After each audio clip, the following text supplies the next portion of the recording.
बिस्मिल्लाहिर्रहमानिर्रहीम। आज का जो हमारा टॉपिक है वो है two way analysis of variance से रिलेटेड है। तो लास्ट वीक जो आपने स्टडी किया था उसमें हमारे पास one way analysis of variance था और उसमें एक ही जो है ना करेक्टरिस्टिक हमारे पास अंडर स्टडी होती थी। लेकिन अब ये जो आपका लेक्चर है two way analysis of variance, इसमें हमारे पास जो दो करेक्टरिस्टिक्स हैं वो at a time under study होती हैं। तो इसके लिए जो है ना फिर हम लोग जो टेक्निक यूज़ करते हैं वो हम लोग यूज़ करते हैं two way analysis of variance. अब इसमें हमारे पास फॉर एग्जांपल ये जो मैंने क्वेश्चन आपके साथ शेयर किया है, इसमें 6 कंसाइनमेंट्स हैं और 4 जो है वो ऑब्जर्वर है ना। तो एक तो हम ये ऑब्जर्वर्स को चेक करना चाहते हैं कि ये जो ऑब्जर्वर्स हैं इनकी जो परसेप्शन है इस मॉइस्चर के बारे में, मॉइस्चर कंटेंट के बारे में वो इक्वल है या इक्वल नहीं है। और दूसरा हम ये देखना चाह रहे हैं ये जो 6 कंसाइनमेंट्स हैं इनमें मॉइस्चर कंटेंट इक्वल है या इक्वल नहीं है। और उसके अलावा हम ये देखना चाह रहे हैं कि जो 4 ऑब्जर्वर हैं, एक्सपेरिमेंटर्स जो हैं 4 ऑब्जर्वर हैं, उनकी जो ऑब्जर्वेशन है वो इक्वल है या इक्वल नहीं है। तो इसमें हमारे पास दो हाइपोथेसिस बनेंगे। पहला हाइपोथेसिस हमारा बनेगा कंसाइनमेंट के लिए, ये first consignment, second consignment, third consignment, fourth consignment, fifth consignment and this is equals to sixth consignment. और H1 में हमारे पास ये आएगा एटलीस्ट 2 मीन्स और नॉट इक्वल, ये हमारा होगा फर्स्ट स्टेप। सेकेंड स्टेप में अल्फा आ जाएगा 0.05। सॉरी, इसी तरह जो सेकेंड हमारे पास है ना इसका हाइपोथेसिस, जो सेकेंड इसका हाइपोथेसिस बनेगा वो हमारे पास बनेगा ऑब्जर्वर्स के बारे में कि μ1 is equals to second observer is equals to third observer and this is equals to fourth observer. और H1 में आ जाएगा हमारे पास at least 2 means are not equal. ठीक है, ये हमारे पास ये हाइपोथेसिस है, इसके दो हाइपोथेसिस बनेंगे, एक कंसाइनमेंट्स के लिए और दूसरा जो ऑब्जर्वर्स के लिए बनेगा। ये मैंने ओ लिखा है, ये 10, 20, 30, 40 नहीं है, बल्कि फर्स्ट हो, सेकंड हो, थर्ड ऑब्जर्वर, फोर्थ ऑब्जर्वर के लिए मैंने ओ का जो है टर्म यूज किया इसके लिए। सेकंड स्टेप में आपका अल्फा आ जाएगा विच इज इक्वल टू 0.05 और थर्ड स्टेप में आप लोग कैलकुलेशंस करेंगे। इस क्वेश्चन में हम दो एफ जो है ना वो अप्लाई करेंगे। एक एफ हमारे पास होगा S square for consignment divided by S square E, और जो दूसरा है वो हमारे पास होगा S square observer by S square E. मतलब ये एफ कंसाइनमेंट्स को स्टडी करेगा और ये जो एफ है ये ऑब्जर्वर्स को जो है वो स्टडी करेगा। तो उसी तरह से जैसे आपने पहले अनोवा टेबल बनाया था, फिर हम लोग इसका जो अनोवा टेबल है वो बना लेंगे। एक तो आप लोग यहाँ पर इसका जो सम है वो कैलकुलेट करेंगे नीचे, जो आप लोग पहले कैलकुलेट करते हैं, इसका सी आई कह लें बेशक, और इसको हम लोग कह लेते हैं सी आई स्क्वायर। इसका जो सम है वो हमारे पास आ रहा है 44। इसका जो सम है वो भी 44 के equivalent, this is equal to 39, then we have 47, then we have 44 and 41। इसी तरह से जो टी स्क्वायर है वो हमारे पास आएगा 1936, 1936, 1521, 2209, 1936 एंड 1681। ये वही कैलकुलेशन है जो आपने लास्ट टाइम पे इनको किया था। मतलब ये एक तो ये कैलकुलेशन आप यहाँ सम करते थे और उनके स्क्वायर जो है कैलकुलेट करते थे। अच्छा, एक इसमें जो कैलकुलेशन है वो हम इसमें फर्दर ऐड करेंगे ऑब्जर्वर्स के लिए। तो यहाँ हम एक कॉलम बना लेते हैं ऑब्जर्वर और यहाँ ऑब्जर्वर स्क्वायर। अब यहाँ पर जो ऑब्जर्वर्स का जो सम है वो हमारे पास आ रहा है 60, इसका जो स्क्वायर है वो आएगा 3600, इसका जो सम है वो 63 है, इस तरफ का सम कर रहे हैं हम लोग। तो दिस विल कम 3969। फिर इसका जो सम है वो हमारे पास 64 है और इसका जो स्क्वायर है वो हमारे पास है 4096। तो इसका जो सम है वो 72 है और इसका जो स्केयर है वो है 5184। इसका और इसका जो सम है वो हमारे पास 259 है और वो इक्वल होगा। और ये जो इसका सम आ रहा है हमारे पास वो आ रहा है 11219। ये इसका सम जो मैंने एरो लगाया, this is summation C I square, ये समेशन सी आई स्केयर है। इसका जो सम है वो हमारे पास है 2831। This is summation O I square, this is summation O I square. ये समेशन है ना, ये summation O I square, this is summation C I square. तो ये हमने सम्स कर लिए। अच्छा, दूसरी जो कैलकुलेशन यहाँ पर हमें रिक्वायर्ड है वो ये कैलकुलेशन रिक्वायर्ड है। अब इसका जो स्केयर है वो 81 है, इसका स्केयर 144 है, इसका स्केयर 121 है और इसका स्केयर जो है 144। इस तरह आपने सबके जो है ना स्केयर्स फाइंड आउट कर लेने हैं, जिस तरह आपने one way analysis of variance में किया था, इसी तरह उसमें भी हमने स्केयर्स कैलकुलेट किए थे।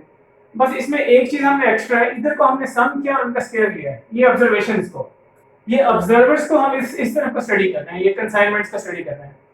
बाकी जो इसकी सारी की सारी कैलकुलेशंस हैं वो बिल्कुल उसी तरह ही है जिस तरह आपके पास one way analysis of variance की थी। इसको अब मैं रेस कर रहा हूँ बिकॉज हमारे पास इतनी ज़्यादा स्पेस नहीं है यहाँ पर, तो इसलिए मैंने इसका रेस किया। अभी हम लोग दोबारा जो है उसी चीज़ पे जाते हैं। देखें, अब एक तो मैंने आपसे कहा था ये करेक्शन फैक्टर आप लोग कैलकुलेट करते हैं। अब जो करेक्शन फैक्टर है वो मैंने आपको बताया था, उसको हम T dot square by N कहते हैं। और यू कैन से यहाँ पर जो है हमारे पास summation C whole square by N भी आप लोग इसको कह सकते हैं, which is equals to 259 whole square and divided by number of observations are 24. So this is equals to 2795.04। ये है हमारे पास करेक्शन फैक्टर, ये करेक्शन फैक्टर आ गया। अच्छा, अब एक हम चीज कैलकुलेट करते थे, total sum of square which is equals to summation xi square minus correction factor. ये xi स्केयर वही है जो आपने इंडिविजुअल वैल्यूज का स्केयर लिया है और उसका जो सम किया है वो आपके पास आ रहा है 2831। जब आप माइनस करेंगे correction factor 2795.04 you will get 35.96। On the same line जब आप लोग ये फाइंड आउट करेंगे between consignment sum of square, this is equals to summation ci square by r minus correction factor। and in this case ये हमारे पास 11219, number of rows are 4 minus correction factor 2795.05 or 04, so this will come 9.7। इसी तरह between observer आप calculate करेंगे, between observer sum of square which will be equals to summation OI square by C minus correction factor, and this will be equals to 16849 divided by 6 and minus correction factor is 2795.04। now this is equals to 13.13। अब एक और चीज हमने calculate करनी है जिसको हम लोग कहते हैं error sum of square which is equals to total sum of square minus, इसको मैं चले जरा रेस करता हूँ, मैं ऊपर लिख के ना दोबारा इसको। अब हमने कैलकुलेट करना है एरर सम ऑफ स्केयर जो है वो रह गया हमारे पास। क्या how to calculate error sum of square. so error sum of square will be equals to total sum of square minus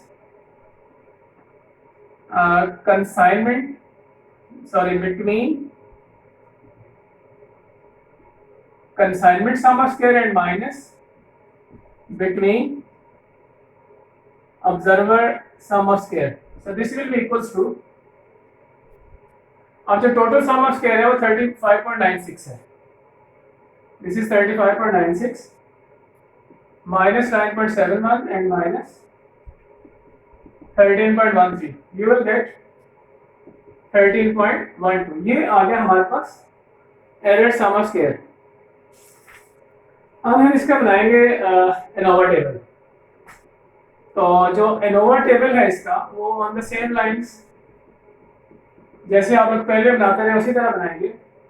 इसमें एक तो आ जाएगा सोर्स ऑफ वेरिएशन, एक डिग्री ऑफ फ्रीडम आ जाएगा विच इज v, एक हमारे पास आएगा sum of square, and then we have mean square, and then we have f calculated.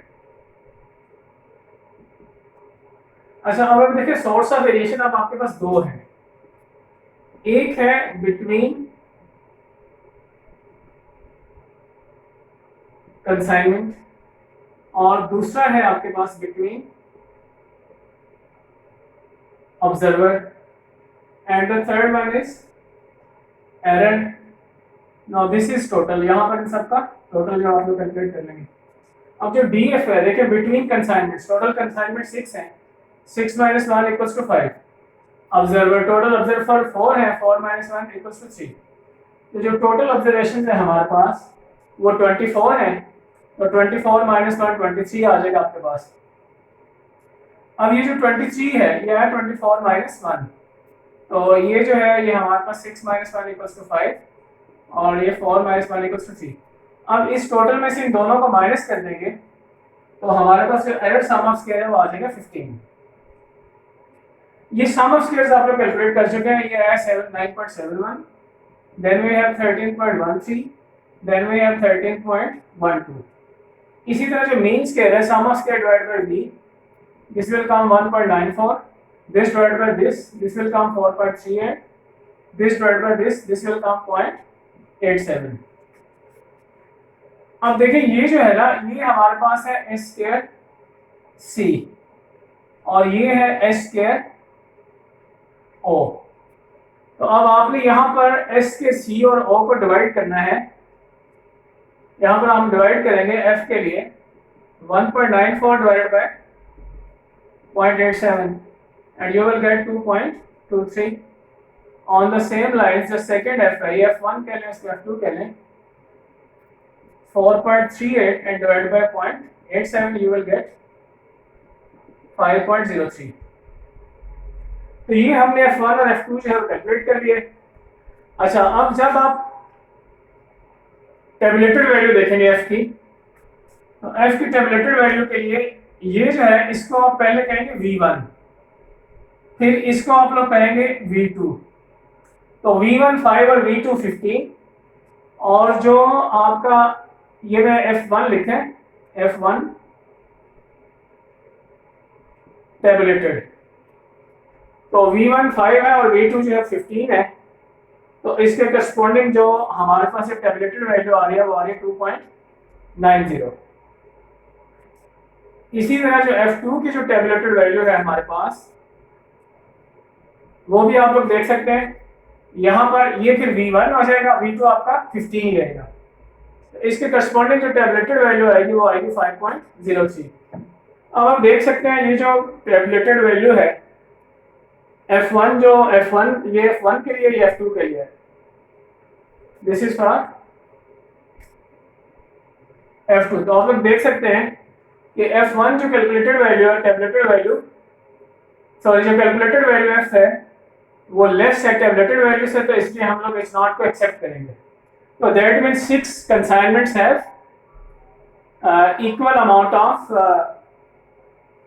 equal amount of moisture content। This is 3.29 के जो 6 consignments हैं उनमें जो मॉइस्चर कंटेंट है वो इक्वल है, लेकिन अब जो f2 है उसकी वैल्यू f2 टेबुलेटेड से ज़्यादा है, तो जो f2 आपका जो सेकंड हाइपोथेसिस है वो रिजेक्ट हो रहा है। तो दैट मींस के जो हमारे पास ऑब्जर्वर्स हैं उन्होंने जो ऑब्जर्व किया मॉइस्चर कंटेंट वो फोर ऑब्जर्वर्स, उनकी जो ऑब्जर्वेशन है वो डिफरेंट है, वो वेरी कर रही है एक दूसरे से, एक दूसरे के साथ वो मैच नहीं कर रही, बल्कि वो स्टैटिस्टिकली सिग्निफिकेंट है। उन 4 ऑब्जर्वर्स के जो रिजल्ट्स हैं वो इक्वल नहीं है, they are not showing an equal mean. So thank you very much.